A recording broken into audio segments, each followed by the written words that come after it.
What I love about sports, it's really a crossroads. It's a crossroads of our society and our culture.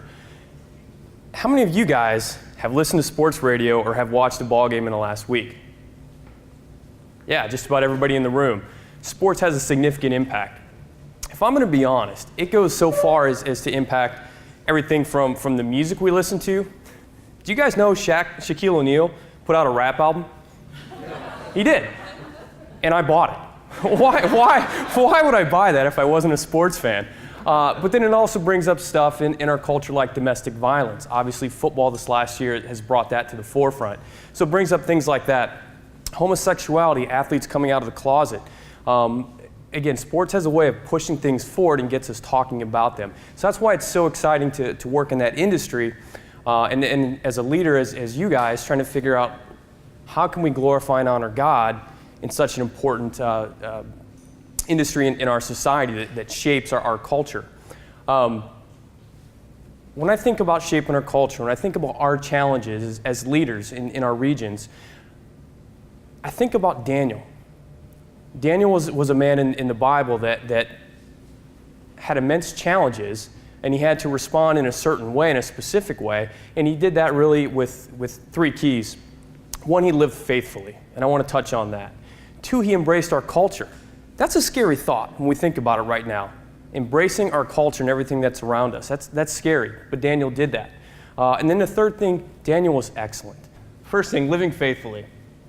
We need to know our boundaries ahead of time. Daniel certainly did that. Daniel knew ahead of time going into this different culture, he was going to be faced with certain things, certain challenges that didn't line up with his beliefs. Daniel 1:8-9 tells us that he and his friends, they came up with another solution to what was presented to them that would line up with their beliefs. And in doing so, they didn't defile themselves, and God blessed them from that. That's a big challenge in the sports industry. I know that anytime I go to some meeting or national conference, there's going to be a gala, there's going to be alcohol, there's going to be parties, there's going to be celebrations. That's one thing. I know that I need to pray ahead of time before I go into those situations. I've also aligned myself with other believers in the industry. We'll meet up. I'm blessed that baseball has a chapel at baseball winter meetings where one of the mornings we get together and have breakfast. So that's a blessing. What about you guys? As leaders in your industry, where are the opportunities for you to stumble? What do you need to do to prepare ahead of time so that you don't compromise on your faith and what you believe? How can you make sure you continue living faithfully like Daniel did? The second thing we'll touch on is embracing our culture. Again, I say this is scary because we want to hunker down, we want to protect ourselves. We want to live in our bubble because that's safe and that's secure. Daniel didn't do that. The story of Daniel, the guy was stolen from his home, dumped into Babylon. He was identified as, hey, this guy's smart, he's bright, he's a good-looking guy. Let's take him and try and assimilate him into our culture, and hopefully he can do something great for us. If I'm Daniel, I'm not happy about that. I'm upset. I'm frustrated. I don't want to try and improve these people that stole me, that took me as a captive. But two things happen. We can embrace that, or we can reject it. As I mentioned, it's easy to reject. It's easy to isolate ourselves. It's easy to build up our walls and hunker down and say, no, we're going to be different. We're set apart. I'm a Christian. I don't want to forget this culture. God's going to blow us up soon. He's going to, annihilate the earth, and I'm going to sit here and wait till that happens. Or as Daniel did, we can embrace the culture and say, how can I make this better? How can I have an impact? How can I change the hearts and minds of kings, of leaders? Sure, Daniel, I guarantee people called him a sellout. It's not in the Bible, but I can infer that. I can guarantee people, his neighbors probably said, what are you doing? We're going to disown you. He didn't let that dissuade him from his calling.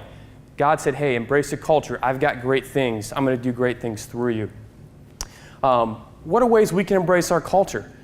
I already touched on parties and celebrations and alcohol.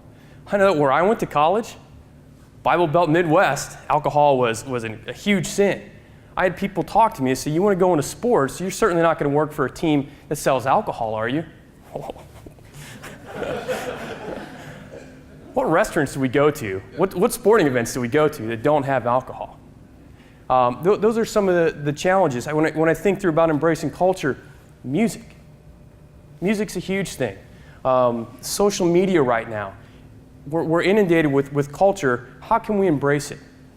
So our challenges as leaders is to identify in our industries where, not how, where do we need to embrace culture more? Okay, it's not if, it's guys, we need to. We need to. We're not called to sit on the sidelines. We're called to be that athlete and get in the game and make a difference. The final thing, Daniel was excellent. I love it. The Bible says he's 10 times better. Daniel 1:20, he's 10 times better than everybody else. I may not be 10 times better than my peers, but I want to be. If I can be honest in this room with other believers and leaders, I want to be better. I want to run the best minor league baseball franchise in the country. I want to be recognized. Now, Peter tells us to humble ourselves under God's mighty hand so he can lift us up in due time. So we need to take that approach. But there's nothing wrong with being great. Don't be a victim is my message to leaders and believers. Don't be the victim. Daniel wasn't. He could have been the victim. He could have said, hey, forget about this. You know what? I've had a rough life. I don't want to get involved. But he didn't. He said, I'm going to be excellent.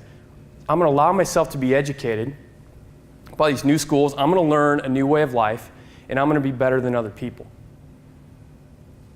Our challenge is, how do we become excellent? How do we become the best in our industries? How do we become the best leaders possible? Because when that happens, we're given a platform.